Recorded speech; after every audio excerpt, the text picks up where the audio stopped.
प्यारे बच्चों, आज हम आपको जीएस में एंशिएंट हिस्ट्री में प्रमुख दर्शन और उनके प्रवर्तक के नाम मेमोरी ट्रिक्स की मदद से आपको याद करवाने की कोशिश कर रहे हैं। आशा है यह आपको एक बार में याद हो जाएगी। तो आइए शुरू करते हैं। देखिए, इस तरफ है दर्शन और इस तरफ है उनके प्रवर्तक। तो कैसे याद कर सकते हैं? देखिए, पहला है चारवाक दर्शन। चारवाक तो इसमें कुछ याद भी नहीं करना है, क्योंकि चारवाक दर्शन भी है, प्रवर्तक भी कौन थे? चारवाक। तो आप कह सकते हैं चार लोग इकट्ठे होते हैं तो चार बात करते हैं आपस में। होता ना, एक कहावत है, चार बात लोग मिलते जुलते हैं और बात कर लेते हैं। तो चारवाक आपको वैसे ही याद हो गया। दूसरा देखिए, योग दर्शन के प्रवर्तक थे पतंजलि।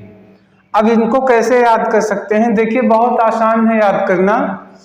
आपको हम ये दो तरीके से याद करवाएंगे। देखिए, पहला तो आप ऐसे ही याद कर सकते हैं, वर्तमान में योग करवाने वाले कौन है? बाबा रामदेव जम के योग करवाते हैं।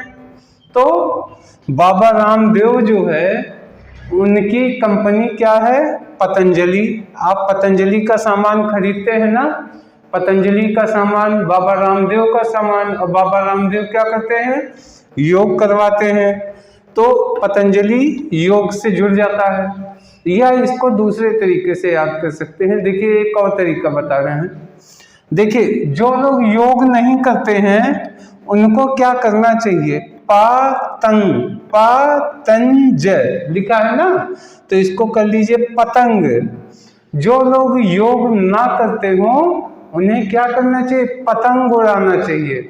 जब पतंग उड़ाएंगे तो हाथ पैर हिलते जुलते हैं, ये एक प्रकार का योग होता है, कंसंट्रेशन भी विकसित होती है। तो पतंग जैसे सोचिएगा, पतंजलि अपने आप दिमाग में आ जाएगा। फिर आइए नेक्स्ट देखते हैं, सांख्य और यहाँ लिखा कपिल।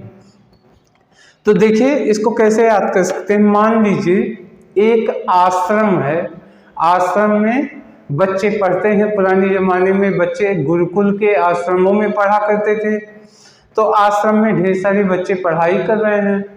अब चूंकि वहीं बच्चे रहते भी हैं, तो क्या हुआ, कल्पना कीजिए, सुबह वहां पे घंटी तो बजती नहीं, तो घंटी की जगह पे वहां क्या बजता था? शंख बजते थे। शंख, देखिए, सांख्य तो इसको कर लीजिए शंख बजता था।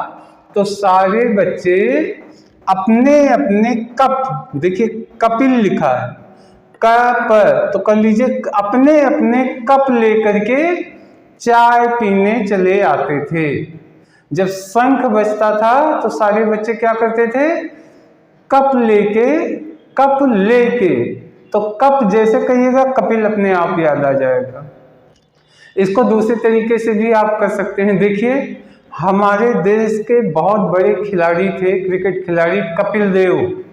तो कपिल देव क्रिकेट खिलाड़ी थे ही। तो आप कपिल क्या करते थे? वो जब विकेट लेते थे, वो गेंदबाज थे, तो विकेट लेते थे तो विकेट की संख्या गिनते रहते थे। कपिल देव क्या करते हैं भाई? क्रिकेट खेलते हैं तो जितने विकेट लेंगे उसकी संख्या, जो रन बनाएंगे उसकी संख्या गिनते हैं। तो कपिल देव क्या गिनते हैं? रनों की संख्या गिनते हैं, विकेटों की संख्या गिनते हैं। तो सांख्य कपिल ऐसे भी कर सकते हैं। फिर आइए देखिए, न्याय। यहाँ न्याय लिखा है, यहाँ गौतम लिखा है। इसको याद करने का बहुत बढ़िया तरीका बता रहे हैं। देखिए, गौ जानते हैं ना, गाय को हम क्या कहते हैं? गौ।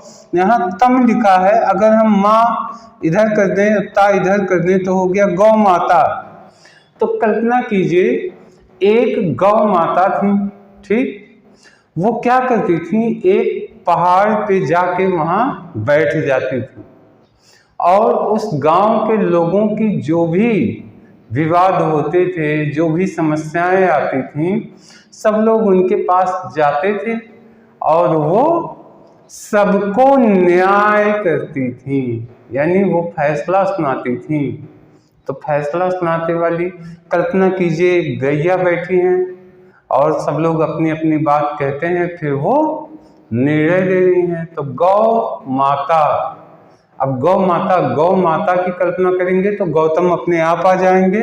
और गौ माता चूंकि कहाँ बैठी थी, सब गांव वालों को न्याय देती थी, इसलिए न्याय, गौतम न्याय। देखिए फिर है पूर्व मीमांसा। पूर्व मीमांसा यहाँ जैमिनी लिखा है, तो ये इसको याद करने का बहुत बढ़िया तरीका, देखिए इसको कर लीजिए, मीमांसा लिखा है तो मेरी मौसी, मेरी मौसी, मीमांसा, मेरी मानसा, मौसी, मेरी मौसी पाव रोटी, पूर्व है ना, तो पूर्व को कर लीजिए पाव, पूर्व को पाव, पाव रोटी खाए है ना, वही पाव रोटी। कल्पना कीजिए आपकी एक मौसी हैं जो पाव रोटी पे क्या खा रही हैं, जैमिनी, जैम लगा के खा रही हैं, जैम, जैम पाव रोटी पे क्या करती हैं, जैम लगा के खाती हैं। तो मेरी मौसी मीमांसा, पूर्व, पाव पूर्व और जैम जैमिनी। नेक्स्ट आइए देखते हैं उत्तर मीमांसा। उत्तर मीमांसा तो ऐसे कह सकते हैं, पहला तो हो गया था पूर्व मीमांसा, तो पूर्व मीमांसा में मेरी मौसी क्या खाती थी, पाव रोटी में क्या लगा के खाती थी, जैम, जैमिनी। अब फिर है उत्तर मीमांसा। उत्तर मीमांसा में कर लीजिए, मेरी मौसी हर सवाल का उत्तर जानती हैं, हर सवाल का उत्तर जानती हैं। मेरी मौसी क्या जानती हैं, हर सवाल का उत्तर जानती हैं। वो सबको बताती हैं, क्या बताती हैं, बताती हैं यानी बाद, रायड़, तो रायड़ को कर लीजिए रावण, रावण के बाद, देखिए बाद रायड़, तो कर लीजिए रावण के बाद, यानी रावण के बाद कौन राजा हो गया, इसका उत्तर भी मेरी मौसी जानती हैं। तो मेरी मौसी उत्तर, तो उत्तर मीमांसा, और रावण के बाद यानी बाद रायड़। बहुत आराम से याद हो जाएगा, जरा सी कल्पना कीजिए, आपको अच्छे से याद हो जाएगा। फिर देखिए वैशेषिक है, वैशेषिक यहाँ लिखा कराद या उलूक, तो इसको ऐसे कर सकते हैं, देखिए पुराने जो राजा होते थे, राजा महाराजा, उनके पास एक विशेष प्रकार का, यहाँ लिखा कराद, तो कराद को कर लीजिए कोड़ा, कोड़ा मारते हुए, कोड़े से मारते हैं हम लोग, आप जानते हैं ना, रस्सी का होता है जिससे लोगों की पिटाई की जाती है। तो पुराने राजाओं के पास क्या होता था, एक विशेष प्रकार का कोड़ा होता था जिससे वो लोगों को पीटते थे, और उनके पास उल्लूक है, तो उल्लूक को कर लीजिए, उल्लुओं की फौज होती थी।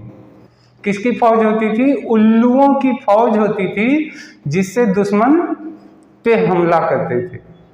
तो पुराने राजाओं के पास एक विशेष, तो वैशेषिक, विशेष प्रकार का क्या था, कोड़ा, कोड़ा तब कराद, और उनके बाद उल्लू, उल्लुओं की विशेष सेना थी, तो उल्लू से हो गया उलूक। तो आशा है एक ही बार में अगर इस स्टोरी को आत्मसात कर लिए होंगे तो एक ही बार में ये सब का सब आपको याद हो गया होगा।